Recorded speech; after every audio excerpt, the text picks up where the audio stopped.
Hey guys, welcome back to today's video. Today is Wednesday, May 13th, 2020, and today we're going to be taking a look at this new CNN SSRS poll that just came out recently that shows Donald Trump at a pretty good standing in terms of Battleground favorability ratings and also the overall election, the general election itself. There were a number of questions asked. The pretty much main takeaway from this is that Joe Biden, while leading nationwide, lags behind in a number of Republican and Democratic battleground states that went for Hillary Clinton and states that went for Donald Trump. CNN also outlined what they would consider to be the battleground states. There's an entire list of them. I'm going to go ahead and take a look at the 2016 electoral map and make all of the states that CNN considers to be toss-up states, just so you have a general idea of which states they are polling. But just looking at all of the data here, it does a demographic by demographic breakdown of each of the questions asked for the people that were responding to this poll, and it does have some very interesting results. So it starts off with favorability ratings and pretty much it all the way past to 2016. We're going to go ahead and take a look at the 2016 electoral map and then obviously apply that to 2020 and just go through all the states that CNN considers to be toss-up states. So they consider the state of Arizona, Colorado, Florida, Georgia, Maine, which is really interesting. I don't think they polled the first or second district individually, but I'm pretty sure they're considering Maine at large as the toss-up, considering it was in 2016. Michigan, Minnesota, Nevada, New Hampshire, New Mexico, surprisingly, North Carolina, Ohio, Pennsylvania, Virginia, and Wisconsin. So, one notable absence, I would say, is the state of Iowa. I think that's really interesting that they didn't include it. But then again, they also did not include Texas. These are two states that overwhelmingly voted for Donald Trump in 2016. Though Ohio is near that margin, it is expected to be a lot closer than both of those other states.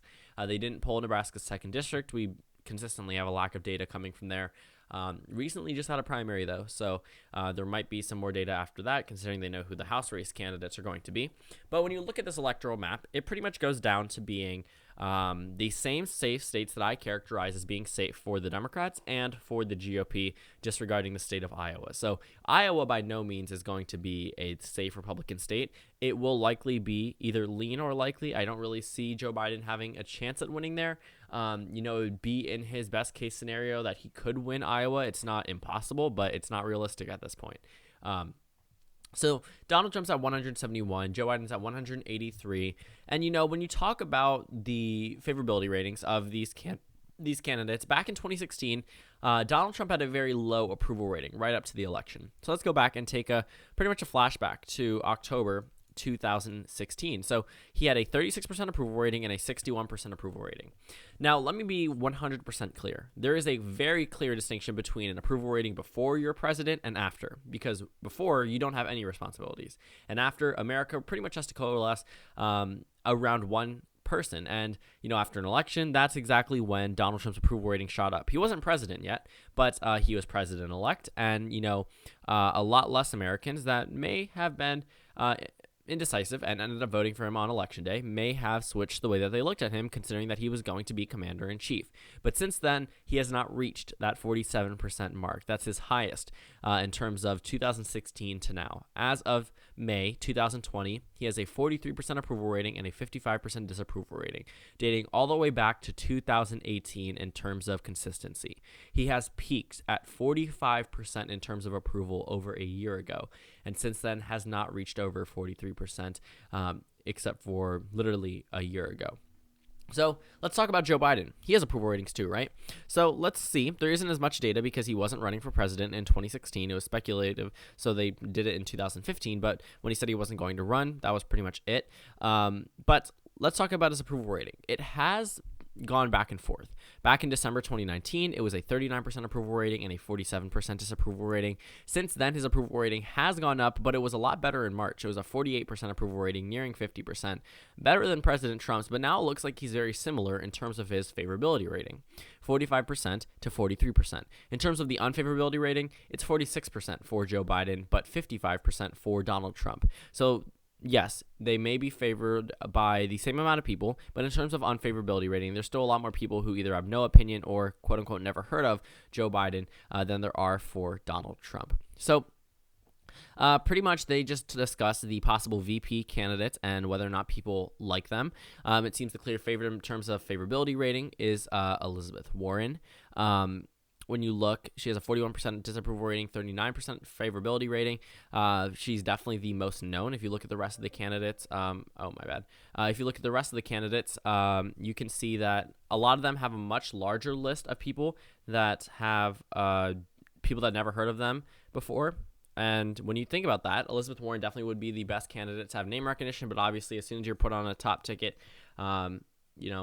you're automatically known by the entire mainstream media. So let's just go ahead and move past that, and let's talk about the issues between the battleground voters and the regular voters. So obviously, when I say regular voters, I mean the nationwide voters, pretty much every single state taken together, and then the battleground voters. So let's go ahead and see. So it's around 22.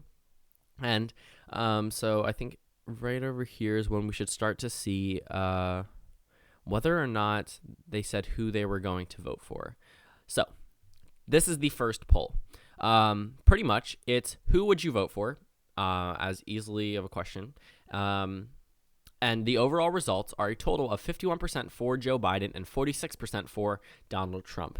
Now, a 5% lead nationwide seems pretty good.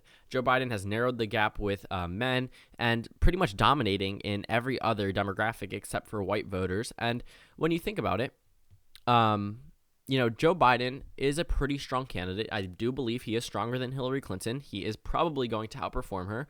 But the nationwide vote doesn't matter. Hillary Clinton can tell you that. You can win the popular vote and still lose the election. Ask Al Gore as well. I mean, if you think about it, nationwide polling has very minimal effect on what we see in the battleground states. In fact, the same poll that shows Joe Biden ahead by 5% in terms of battleground states gives Donald Trump a lead of 7% across all battleground states. So I can tell you where that support is coming from. We're talking about states such as Florida and North Carolina and Georgia as well. These are all states that Donald Trump has a pretty solid lead in, Ohio. But that does not negate the fact that he is leading 7% across all of these states. You should expect Biden to be running up the numbers in New Mexico, running up the numbers in Nevada, running them up in Minnesota, running them up in Virginia. And yes, while the states in the South may be more populous than the rest of these Democratic states that I put in lean blue, but at the end of the day, we're talking about a battleground demographic that is going to make or break the presidency. Who cares who wins the popular vote at this point? Donald Trump has proven he can win an election without winning the popular vote. I guarantee it, he's not going to be holding campaign stops in California and New York routinely just because he wants to win the popular vote. In terms of the Rust Belt and swing states, these are of utmost importance for this election campaign. While the Democrats think they may have the Rust Belt locked down, if you think about all of the states that are on this, that are characterized as swing states, the Democrats are supposed to win Nevada. They're supposed to win Colorado. They're supposed to win New Mexico. They're supposed to win Virginia. They're supposed to win New Hampshire. Okay, that takes out, about 5 states out of the swing state column that should be giving Biden a larger share of the vote. Same thing in Maine, so that's 6. And then Pennsylvania, Michigan, Wisconsin, and Minnesota, that's also another 4. So when you think about that, the only states that should be going against Joe Biden are Ohio, North Carolina, Georgia, and Florida. Arizona, to be completely realistic, is in play and more likely voting for Biden than not. And when you look at these swing states and you look at these numbers, something's definitely not going right for the Biden campaign at this point. His approval rating has knocked down 4% from 2 months ago, despite Donald Trump being on a consistent decline in terms of the way that he's handling the coronavirus, in terms of the approval from the nation. In fact, we can go ahead and look at that. Look at the national average. They've been pretty much consistent for months now. But when you think about the way that Donald Trump is handling the coronavirus and the way that people view that, it's not beneficial for President Trump. He has pretty much been at a constant and increasing decline at this point. I mean, he's increased from 11.7% to disapprove 11%, but that's not good. That's just obviously not good when he was approved at one point in time. So, despite all of this, Donald Trump seems to be leading amongst voters in the battleground states. This is a warning sign for Joe Biden. Okay, he's losing his grip on states that he should be not even making them so much in the Democratic column that they won't even be considered safe swing states. Colorado, New Mexico, Virginia, New Hampshire. These are states that realistically should not be swing states based off of everything that Donald Trump has done to alienate these voters to not voting for him, whether it's Republicans or Republicans or Donald Trump alone. The Democratic Party has painted him such a way that these voters in these states, regardless of the type of election, have come out in full force against President Trump's agenda. That's not wrong.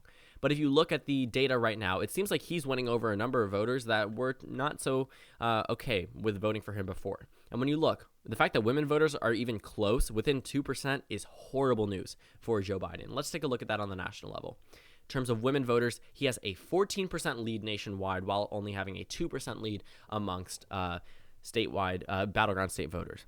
Donald Trump's lead expands to 17% in battleground states amongst men, compared to 4% on the nationwide level. So obviously, Joe Biden is doing something right on the national level, but the race isn't to win the popular vote. The race is to win in these battleground states. And yes, these states may be more populous than some of the other ones, but realistically, Joe Biden should be leading in the battleground states. If he is to win this election, he cannot be underwater in the overall battleground state poll. That's it. That's pretty much how it goes. So that pretty much wraps up this analysis for this new CNN poll. It's found on Real Clear Politics. You can go ahead and check it out. Thank you guys for watching this video. Make sure to comment down suggestions below.